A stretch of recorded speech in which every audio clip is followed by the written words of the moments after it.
Hi everyone, my name is Brendan Powell, and I'm a student here at Millersville University, and I'm studying early childhood education with a minor in integrative STEM. I wanted to start this presentation off with a little story. Imagine going to school at a brand new place and starting the new school off by not knowing anyone, walking into a science class with students that from your same class, telling you that you have to start doing a group project. This group project is a little difficult at first because you're told that you have to start building a Connect car. This Connect car had to have different requirements throughout the lesson. This teacher would go over it throughout the year, but the thing is, she always tried her best to teach us what we needed to know. This teacher also taught us about different concepts in her science class, not just science, but technology, engineering, math, and this the concept of STEM. I'm here to talk to you guys about what STEM is and the difference between STEM and STEAM education.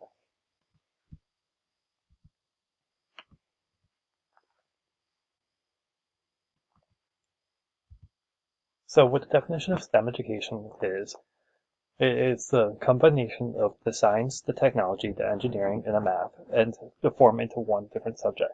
This subject is helpful for students that are struggling and to better understand concepts. It also relates to real-world aspects.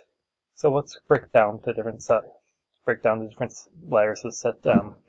Science is the natural world. Science is always built around everything that we need to know. And science is like everything that's organic. You have biology, you have chemistry, you have physics. You also have marine biology. You have so many other types of sciences out there, like astronomy and earth sciences, which all come back to the natural world. Then you move on to technology. Technology is the human-made world. Everyone thinks technology is just laptops or laptops or phones. But technology is anything that's human-made and it serves a purpose. Like a pencil, for example, is one of the biggest technologies over time. Tools or iPads or anything like that. Engineering is the aspects of technology that it builds upon each other, and without engineering there would not be any technology, and it gives the definition of what technology needs to be. Then the math is always there. Math is always what you need to grow an understanding of the science and the technology, and the engineering is a very competent point of math. Math is there to make sure students understand that the language behind everything is all STEM. So now I'm going to move into STEAM. So STEAM is this new aspect of adding the arts into the science subjects. STEAM is a very, very interesting subject to talk about because there's a big debate over in schools whether a STEAM education or STEM education is better. So what's breakdown of STEAM is the same as science is the natural world, technology is the human-made world, the engineering is the math behind it. Math is always going to be math, and art is another form of aspect that bring all the subjects together. It could be the physical arts, or it could be anything like the designs or creativity. Those things are very, very important in what STEM education is going to. So there's a couple differences between STEM and STEAM, but there's not much. STEM education is, everyone thinks STEM education is just this blank surface that is just okay, build this and do this problem or solve this problem and don't bring any creativity into it. Everyone thinks that STEAM brings all the creativity into it.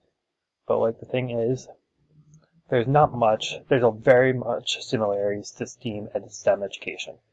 These things are, STEM and STEAM are pretty much the same, and they just incorporate the arts. The arts are very, very important, yes, but the thing is, with creativity and music and everything, you can bring those into the STEM subjects as well.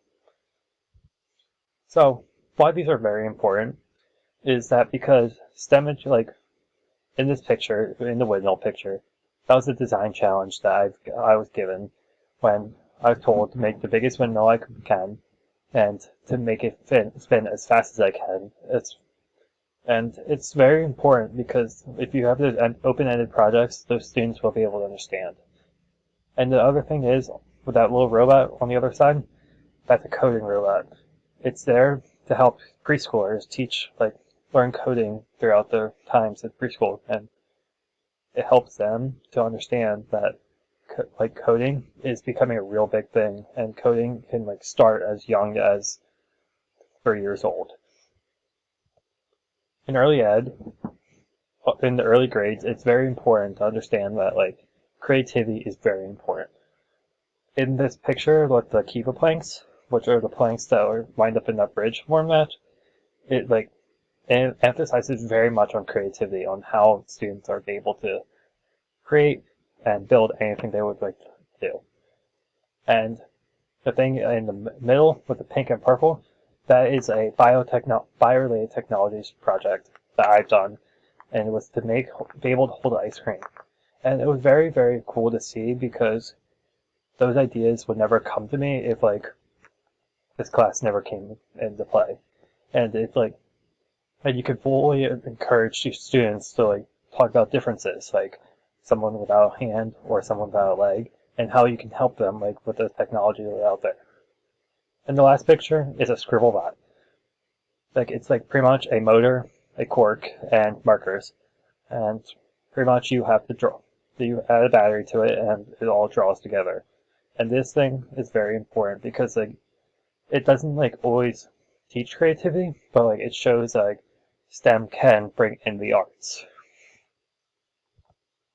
So, I want to introduce a couple of materials that I've used, and this whole thing is called a Sphero. Spheros are very, very cool because it connects to your iPad,